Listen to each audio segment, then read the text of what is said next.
Hello అండి. ఈరోజు నేను హోటల్లో అమ్మే స్వీట్ కాజాలు అయితే చేస్తున్నాను.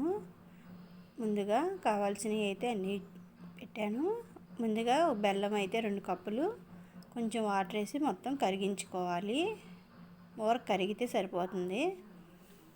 ఈ కరిగేలోపు ఒక గిన్నెలో 1 కప్పు మైదా పిండి, 1 కప్పు గోధుమ పిండి, 1 కప్పు బొంబాయి రవ్వ, సోపు కొంచెము, 1 స్పూను, 2 చిటికెళ్ళు సోడా ఉప్పు, కొంచెం మామూలు ఉప్పు, మనం కూరలో వేసుకునే ఉప్పు వేసుకొని బెల్లం కరిగినాక బెల్లం అయితే ఇట్లా వాటర్ వడగట్టుకోవాలి. కొంచెం కొంచెం వడగట్టుకుంటా మనం ఇది కలుపుకోవాలి. కొంచెం గట్టిగా కలుపుకోవాలి.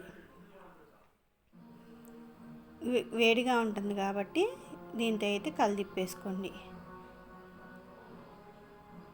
మొత్తం ఒకసారి కలిదిప్పేసుకొని ఒక 10 నిమిషాలు అయితే చల్లారిందాక పక్కన పెట్టేసుకోండి.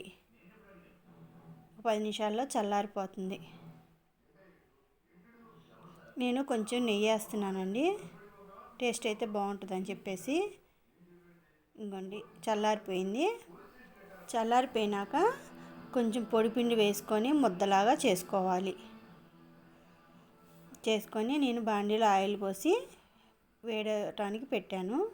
చూడండి, నేను చేసిందంతా 2 ముద్దలుగా చేసుకున్నాను.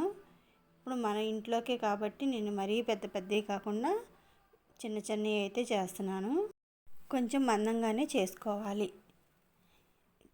ఇదిగోండి, ఇట్లా రౌండ్ చేసుకొని మనకి ఏ షేప్లో కావాలంటే ఆ షేప్లో అయితే కట్ చేసుకోవచ్చు. నేనైతే చాకుతో స్క్వేర్ షేప్లో అయితే కట్ చేస్తున్నాను. ఈ కట్ చేసుకొని మొత్తం ఒక ప్లేట్లోకి అయితే తీసుకోవాలి.